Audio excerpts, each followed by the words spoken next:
Well, it's still early in the morning. I can just see the sunlight starting to hit the hilltops. Right over here we've got an old camp spot that I've never stayed at, but I've been coming to this general vicinity within a mile of here for the last 15 years at least. And I've been here even more times than that. And there's a couple little camp spots, and then one down this road where we camped. And then a couple of these older primitive style spots up here. I never bothered to come check these spots out. In all the 20 or more times I've been here, I never once walked up over this hill. And it turns out there's a trail here. My family and I took it the other day and went up a ways. These beautiful flowers over here. I don't recall what these are called, but I was just looking at them in a book. So I'm going to take this trail and see what kind of cool shit I can find, besides broken clay pigeons and etc., etc. Just off to the side of the trail here, we have a fresh Amanita button coming up alongside a bunch of elk poop. Beautiful. Well, every once in a while a trail just ends up like this. Completely overgrown. I have no idea where it goes from here. So I'll just stop. It perhaps cuts down this way, maybe? I can tell people have gone this way, but maybe this was my destination all along. Right by these beautiful magnolia trees is what I believe they are. I keep wanting to say dogwood. I'm still not sure, but maybe they are dogwood. But man, they're beautiful. All the way over there.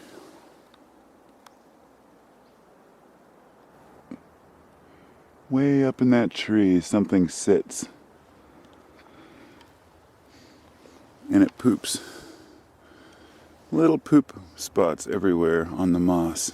It just looks so cool.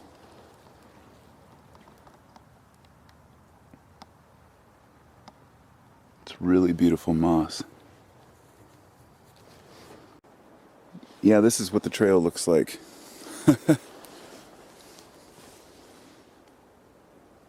Very hard to distinguish sometimes exactly where you're going.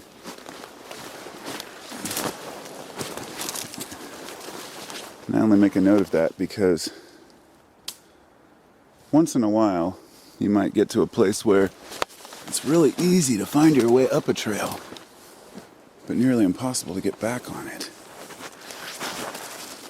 This is usually because when you're traveling uphill, you can see the trail ahead of you, and when you're going downhill, not so much.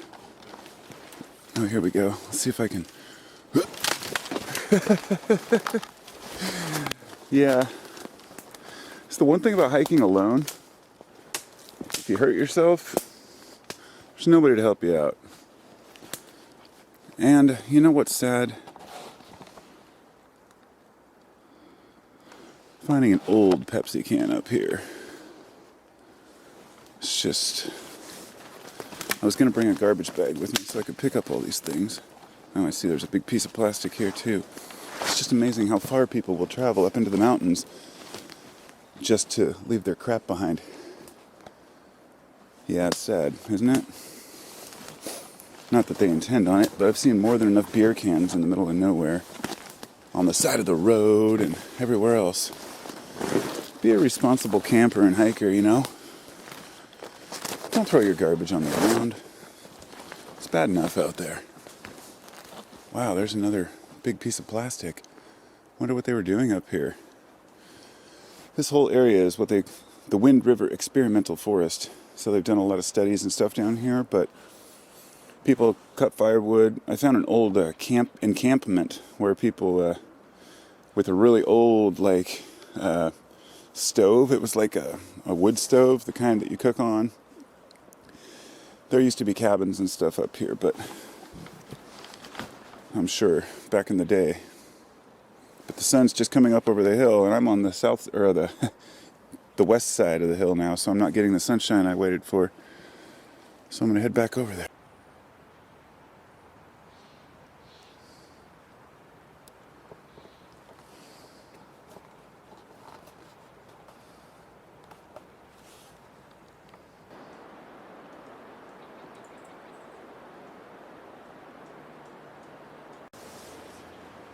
Well, here I stand, looking over the valley, watching the mist rise as the sun pulls the moisture out of the undergrowth. It tells a story of renewal, rebirth every day. And when I get out to the middle of the woods, I get a feeling that I can't get anywhere else. I should say, when I get out into isolation, away from the cities, away from the chaos, my own inner turmoil and chaos subsides. When we wake up in our homes, we get into our routine, whatever it might be. It's hard to just get up and motivate. And once in a while, you're in a new location and everything's fresh and clean. And that's how I feel in the woods. Even in a place that I've been dozens of times, it's still new every time. There's new plants, new growth, old growth is gone. It's a constantly changing landscape. It's the feng shui of the woods, if you will. The rearranging of woods furniture. So climbing up to the top of the hill to watch the sunrise is totally worth getting up for. You know, I got woken up early this morning by my son crowding our bed in the bus. So I decided just to get up, make some coffee, and go out on a walk. And it's very rare that I can do that in town. But out here, it just feels natural. I want to get out and explore.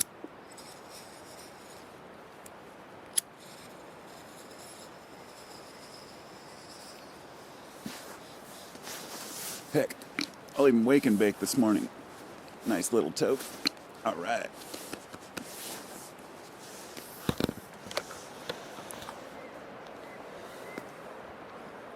There's the trail down there I was supposed to be on. Somehow kind of got off track. So I'm going to have to go back.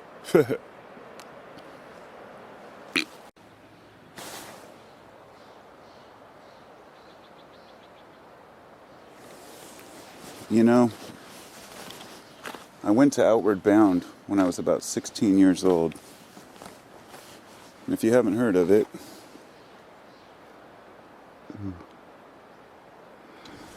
Outward Bound is a class you can sign up for. It's about between 2 weeks and a month long. Some of them are longer. Where you go out hiking with a group of 10 or more people. And you have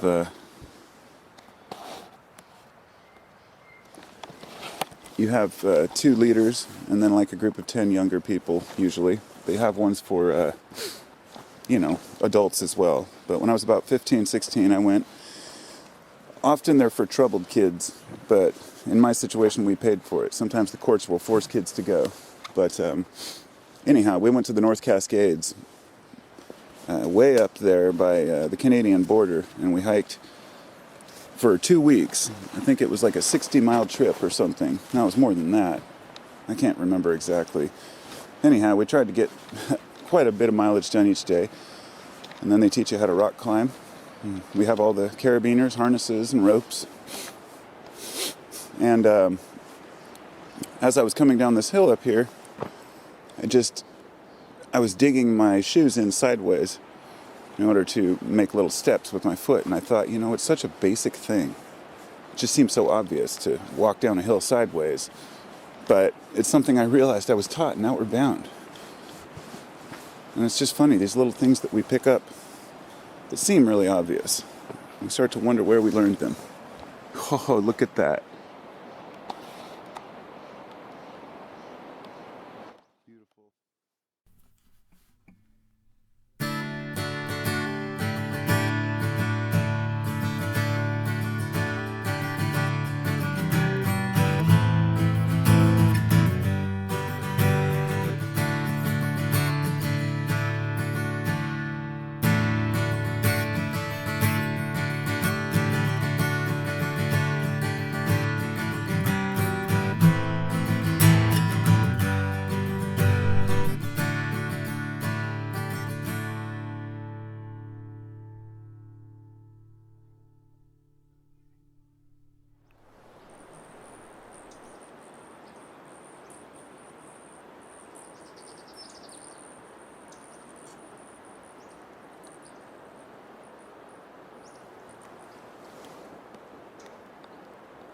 Hey friend.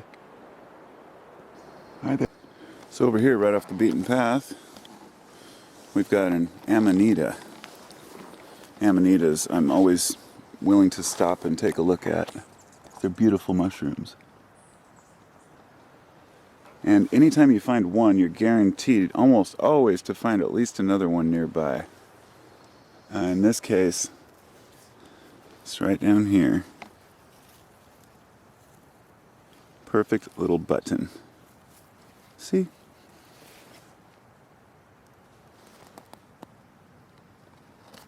It's about to reveal itself. It's always worth stopping to take a look at a mushroom. Well, this is neat. This is a little mushroom coming up. Well, going to be a large one actually, an Amanita, but as it's pushing up on this stick,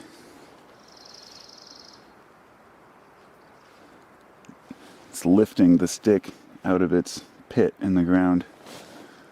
It's just, I love watching mushrooms lift things up in a day. You see a nice pile of elk poo right there too.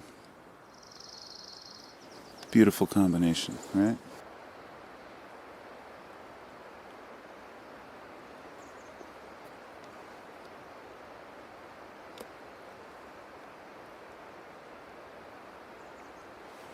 Bugs. One thing that's always interesting is wherever there have been people, there will be mushrooms. I'm sure it has to do with the fact that we carry spores with us everywhere we go, but right over here, I notice. Oh yeah. There's a beautiful little Amanita here. And then there's another one right here. Oh, two. No, yeah. And two more. They're so cute when they're coming up like that. And I'm pretty sure I saw another couple, but that's just one of those things. You always see them going in groups. And they're always near areas that have been disturbed. Well, as I was walking through this grassy area, just passing by, I saw something that looked briefly like a piece of garbage, and I knew it wasn't, and I figured it was probably a new type of fungi I haven't seen before. So let's see what we got. It would appear to be some kind of a puffball, perhaps? Or maybe in that family. It seems to be, yes, it's like a sac. Oh wow, that's cool. Very interesting. I'm sure it's full of spores, but it looks like it's all done. It's pretty neat though.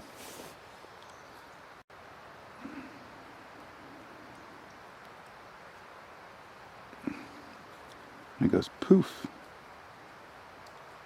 All the spores shoot out the top. It's pretty. Can you spot the Amanitas in this picture? Well, you might see the one over there.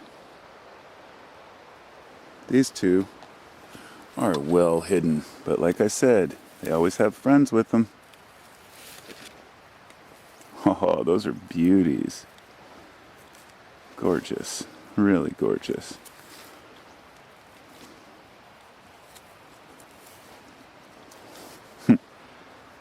Beauties for sure. There's one place across the street from where I was where the path just comes and ends in this cool little stream area. You have to walk up these logs, and it's just a nice little swamp with all these awesome ferns in here. Just beautiful. And down here, a little fungus collection, a little shelf fungus. Not sure where I can step and where I can't, because I think that this is ground. Yes, I didn't fall through. That's a good sign. I'm pretty sure that the trail continues over there, but it's been a while. I'm not really up for it yet. I gotta go get some breakfast first. Pretty cool area though. Definitely worth exploring. And right here we have some lovely purple flowers. And these are called Western Bleeding Heart.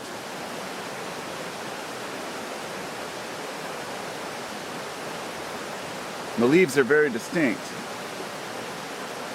And of course it matches up with the guide. So, they're pretty beautiful little plants. Very delicate. But if you move over here just to the right, this is what they call Devil's Club. Actually, part of the Latin name for the plant is Horridum, or Horridum, I think it is. Because this stuff is horrid. It's nasty. These little spikes, now they're pretty soft when they're young, but after they get a little bit older, you do not want to run into one of these when you're hiking. However, they do tend to grow by the water's edge. And one thing to note is that they apparently have medicinal qualities once you've stripped the stem down and pull out the core. Is it worth it? I don't know. I'll leave that up to you.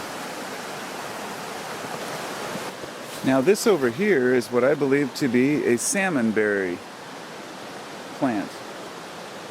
And one thing you'll notice about salmonberries is they have many fewer thorns than a standard blackberry bush or raspberry. But one of the unique factors is that it has a pink flower, and it's a tissue-like flower, not like your small blackberry or strawberry flower, which is usually white. And you might pass this up thinking that it is just another shrub and flower, but you can see after the petals fall off, it begins to take its berry shape. And many people don't really care for the flavor of these, but some people find them to be very good in jams and jellies. Here's one that's coming through. And by the end of the summer, these will probably already be gone. But they're beautiful to look at in the meantime. This here, you might find growing in the swamp. It's what they call horsetail, or scouring rush. We call it scouring rush because you can actually use these to clean out pots and pans. They're very durable. And when they're really young, you know, they don't have the blades out yet, but eventually they have these like pine needle looking things that pop out. And they're pretty beautiful, beautiful little plants. Nice addition to. And this is one of the random flowers you find when you're hiking around. And I can't seem to identify it in my book.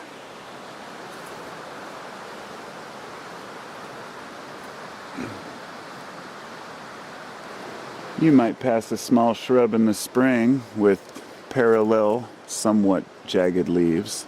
They're a little bit spiky. They're not pleasant on dry skin, but they won't exactly poke you. And these little yellow groups of flowers. This is actually Oregon grape.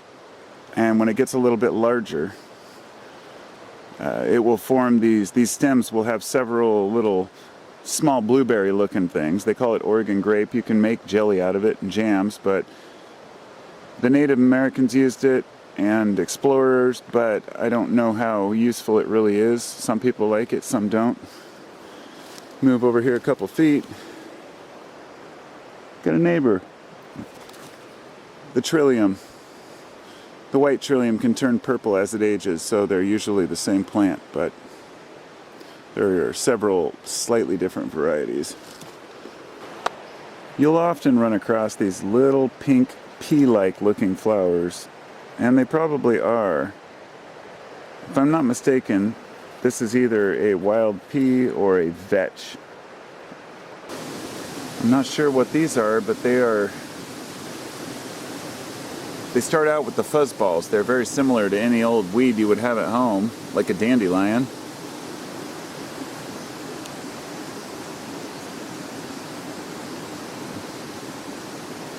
So they have the wishers, and then they turn into flowers, I'm guessing, here. Looks like these are starting to bloom out into flowers. They're pretty, whatever they are. No, I think I'll pass on that one.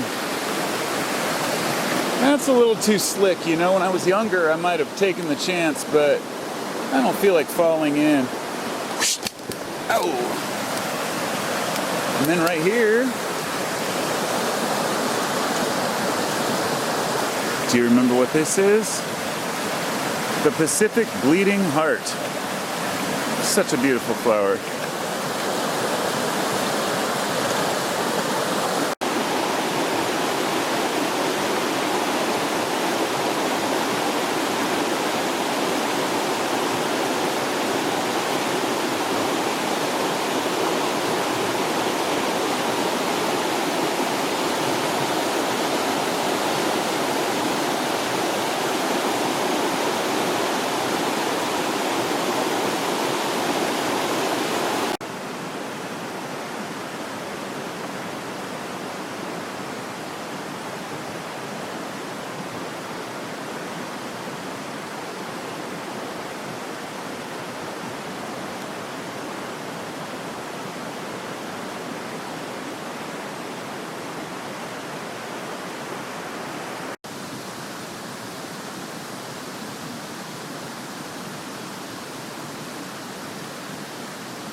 This here is mint, or of the mint family. It's one of the easiest ones to identify because you will always find it growing next to water. And it always has a cubic stem, square stem.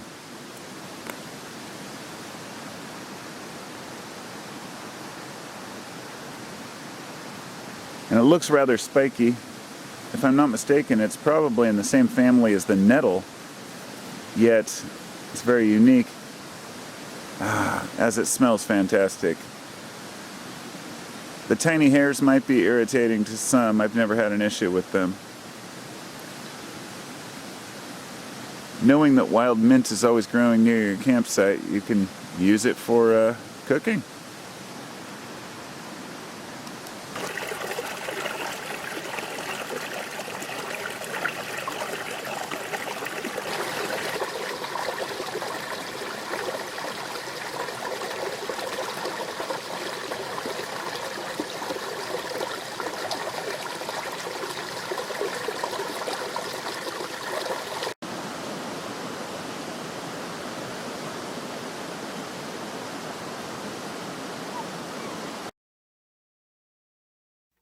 Thanks for coming to Carlo's channel.